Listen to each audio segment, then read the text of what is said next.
Talafani fo itai au Samoa o le lona tolu se fulu o le masino Iuni o le whaopoponga o tala lau le Geopolenisia. E tolu i tu malo upolu lewa se itia le au whai o lātou tangata palota. E tu sai ma wha mamonga o lātou lola talu mai lea stona i talu ai. E au fiai va au fonti fale arili lua ma le patai lunga. Peitai, o lo tu mau lava le tu malo le pa e le sili o na to la ititi a lātou tangata palota.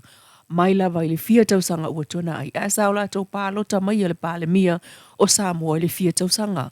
Taimi nei, toi toa lima tangata o le tu malo o le pāle i le stala mai le valu se lau sulfas sa pālota le lua afe lua tasi.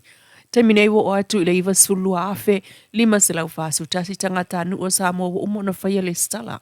Ai o le vai aso mulmuli le nei o le stala mul palo tele. O lo iai lava i tu malo ma walunga numero tangata ele i le stala. E au fiai fale ata tasi, lua, tolu, mai maunga lua, tolu ma le wha. Ma o mai nei, to e lusul wha afe ono se lau walu wha tangata e le i le sitala mo le palo ta tele. O le vai so nei aso tolu o iulai e wha mutai le stalo suafa palota ma moli mawina le lolofi mai fo e o tatu tangata nu umai Australia ma New Zealand na le o mai lava e le sitala ma toi fo e whainga wenga. O isi tangata palota o Savai mai au Australia na malango sa alava i Savai. E le sitala i taru le umio laina lo whaatalia i nofuanga e tolu o whaatau nu ai le sitala i upolu. Ai o le wha maoninga masani lava o le wha maoninga o le meo lo e nofuai o le ID e yailo wata ma le pepa whanau. Inisi o tala o le whaalawi lo whaalawa e tele mai e bulenga o tulisi a Samoa. Ile aso lua sulvalo Iuni le sforile lena te nei. O ta wai o le tau nu ule te wilo le lua o lua lima talu o le taimitonu lea o le palo te tele. Mai o whai ngā whono i fo il pulenga mo le whataatia ese o le te wila lua o lua lima. O le whaalinga lea na o mai lo tātou ofisa le sfrailin te nei lo sulfito a Iuni. Mai le sunga taima le langi tutuila i lungo le imeli o le so upu a le pulenga o tulisi. Ile saunuanga whaapitoa le fionga le tinu uwein so o ialo o le minsta. O pisnisi alama nuia maleipa ile asolus fuluono o Iuni. O whaapitoa le fsosoani mo whala poptonga o pisnisi tu ma oti. Sosoani mo whala poptonga tangata whainga aduenga. Ma le fsosoani mo whala poptonga o pisnisi tu ma oti.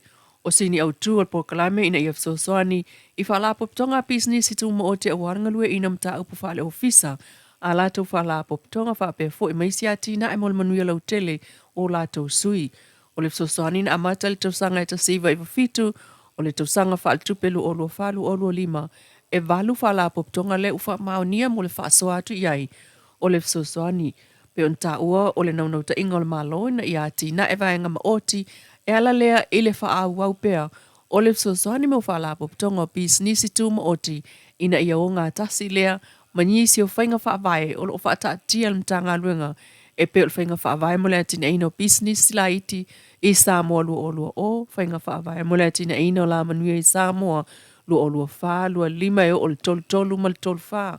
Ma o loo, whasotai o mai lalo vaenga wha mua mua, valu ma le iwa, ma le sefulu o le taiala, mo le lumala manuia o Samoa, lua o lua tasi, lua o lua lua, e o atu ile lua o lua lima, le lua o lua ono.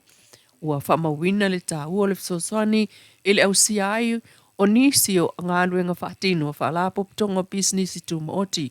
O le ala o le whaawau o le langolango o le malo i tausanga taitasi e latu le fsoswani e langolongo ai i whaalapo ptonga ai meisel manuia lau tele o sui ma lato business mati na e o lo o whaatino ina. Malvai ngā lua o le fsoswani mo whaalapo ptonga tangata whai ngā luenga o le tausanga lo na tolu talu ai o na whaatino lea wha moe moe ma lo mata i tuina le solonga manuia o le whaatino ma lo nao ngā. Talana o le nei tu la leo li Geopolenisia.